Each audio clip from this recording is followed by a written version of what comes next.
रात के 2 बज रहे थे। स्टेशन ऑलमोस्ट खाली हो गया था। हवा भी अजीब सी थोड़ी ठंडी सी लग रही थी, जैसे किसी ने जानबूझकर उसमें डर घोला हो। अमन अपने फ़ोन की फ्लैशलाइट ऑन करके प्लेटफॉर्म पर खड़ा था। Platform number 3। उसने धीरे से पढ़ा। उसकी टिकट पर लिखा था train number 666, the last departure. अजीब बात यह थी कि उसने ये टिकट कब बुक की थी उसे याद ही नहीं था। वो बहुत सोच रहा था पर उसे याद नहीं आ रहा था।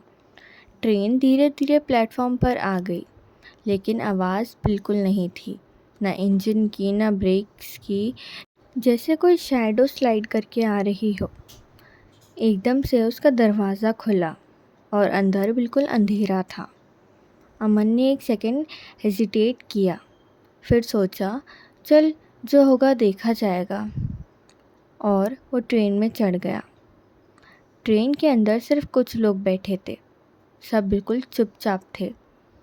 कोई फ़ोन नहीं, कोई बात नहीं, बस सीधा सामने देख रहे थे। अमन को थोड़ा अजीब लगा। अमन ने एक अंकल से पूछा, भैया ये ट्रेन कहाँ जा रही है? अंकल ने धीरे से उसकी तरफ देखा और बस इतना बोला, जहाँ से कोई वापस नहीं आता वहाँ। अमन हंसने की कोशिश करता है। अच्छा जोक था अंकल वैसे, बट अभी मूड में नहीं हूँ। लेकिन अंदर से तो वो थोड़ा हिल चुका था। थोड़ा उसको अजीब लग रहा था कि ये क्या हो रहा है उसके साथ। अमन ने विंडो में अपना रिफ्लेक्शन देखा, लेकिन रिफ्लेक्शन उसकी मूवमेंट्स फॉलो नहीं कर रहा था। उसने हाथ उठाया तो हाथ नहीं उठा। फिर धीरे से रिफ्लेक्शन मुस्कुरा दिया। अमन का गला सूख गया। वो बहुत घबरा गया। ये क्या हो रहा है मेरे साथ? फिर वो शांति से बैठ गया। एक लड़की उसके सामने बैठी थी, रो रही थी। अमन को शुरू में थोड़ा अजीब लगा, लेकिन फिर उसने पूछा, क्या हुआ? क्यों रो रही हो तुम? लड़की बोली, मैं घर जा रही थी, एक्सीडेंट हो गया। अमन कंफ्यूज हो गया। किसका एक्सीडेंट हो गया? मेरा। अमन सोचता, फिर तुम यहाँ कैसे बैठी हो? लड़की ने आँख उठाई। उसकी आँख बिल्कुल काली थी। उसने बोला, क्योंकि मैं मर चुकी हूँ। अमन घबरा गया।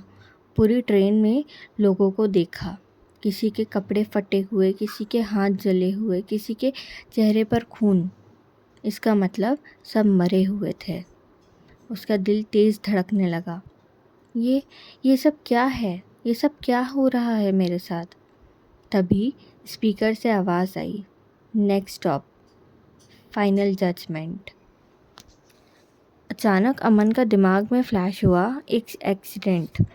रात में, स्पीड में, एक लड़की रोड क्रॉस कर रही थी और अमन ने उसे टक्कर मार दी थी। वो रुका नहीं, वो भाग गया था वहाँ से। इसके बाद ट्रेन रुक गई। दरवाज़ा खुला।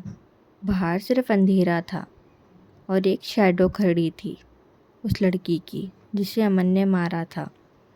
वो धीरे से बोली, अब तुम्हारा हिसाब होगा। अमन ज़ोर से चिल्लाया, सॉरी, मुझे माफ़ कर दो, मेरे से गलती हो गई, मैं डर गया था। लेकिन अब देर हो चुकी थी। ट्रेन के सब पैसेंजर्स खड़े हो गए और धीरे धीरे उसकी तरफ बढ़ने लगे। उनकी आवाज़ एक साथ, जस्टिस, इंसाफ चाहिए हमें, इंसाफ। अगले दिन न्यूज़पेपर में एक छोटी सी न्यूज़ आई। एक आदमी की लाश रेलवे ट्रैक के पास मिली। वजह पता नहीं। कहते हैं द ट्रेन ऑफ डेथ सिर्फ उन लोगों को ले जाती है जो अपने गुनाहों से भाग रहे होते हैं, और जब तुम उसमें चढ़ जाओ तो वापस उतरने का कोई रास्ता नहीं होता। अगर अमन उस दिन उस लड़की की जान बचा लेता, शायद वो उस ट्रेन में नहीं बैठता।